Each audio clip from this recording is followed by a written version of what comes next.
Just about 30 minutes ago, Adam Schefter reported that the Seattle Seahawks are in a position to push to sign Antonio Brown after his reinstatement in Week 8. Just curious if you can comment on that and your potential interest in Antonio.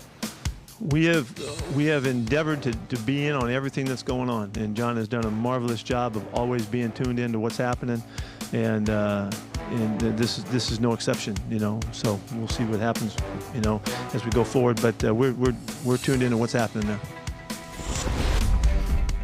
That's Pete Carroll from yesterday at his press conference. He went even farther last night on Sirius XM NFL Radio. He said, we're there, we're in it, and we know what's happening. So we're there, we're in it. It isn't settled yet. We don't know where it's going to go. We're always on the ready to compete to get guys, and so this is one of those chances, and we'll see what happens.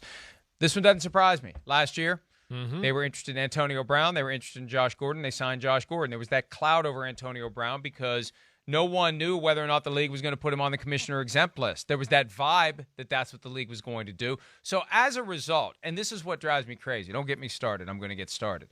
He served last year a 14-game unpaid suspension because the league wouldn't tell teams whether or not they would put him on the commissioner exempt list so nobody would sign him. Yeah, right. They should have told the teams if they weren't going to do it so he could play last year while everything was playing out. The league got to have it both ways. And see, he should have gotten credit.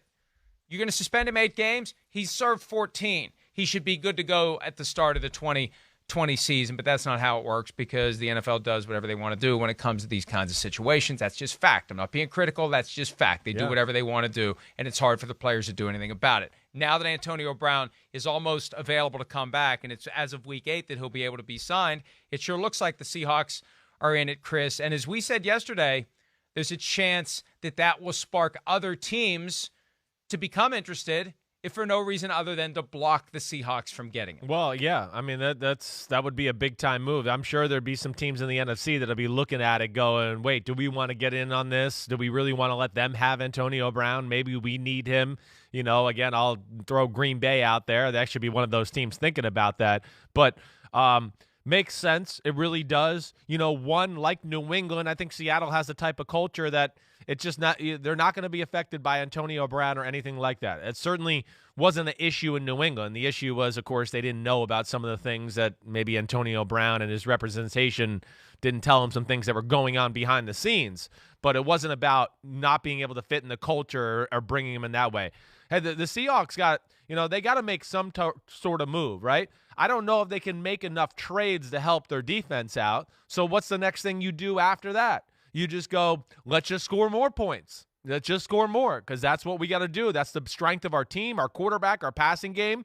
And let's make it to basically where nobody can match up with us in football across the board. And I understand where they're going because I think at this late in the game, I don't know, maybe some defensive players will be out there worth trading for because of next year's salary cap and issue and all that. But I think that's going to be tough to do because they got to balance next year's salary cap and all those type of things. So this is the next best thing. Get a guy that's on the street, and hopefully he's ready to go and can help their team if it comes to that. Hi, I'm Mike Tirico, and thanks for watching.